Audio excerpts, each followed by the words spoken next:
ingxaki ngoku sinalento yokuba uPremier ke ngoku uzibona funeka inezizipha abantwana. Ubona abantwana Nalo uPremier uthi no man. It was not a Premier. He was not a Premier at that time. Like the way we got close to indaba kaPophira Muthu sifuna ukumkhupha kule nto as much as ingengomntu ubandakanya iphondo lethu. But simbona uba ingumntu oyikhuthaleleyo le nto ye-teenage pregnancy. Yabona nempucuko yendawo yakhe eLimpopo yabona.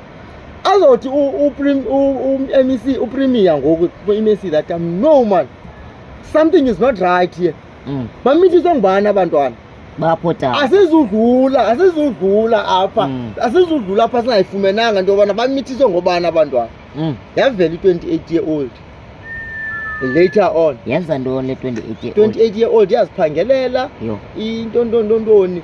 But ke ngoku uzamnyuqunywa ke ngoku. Uzanyuqunywa. Waqonda uPopi uzangala ngqo. Ufuna ukwenza umzekelo ngala 28-year-old. Apho kufele khona. Waqonda whatever the case izawuvenza umzekelo ngayo. Okay, fast forward. Sibeke ecaleni naseLimpopo. Masibheke ephondweni. Andizothi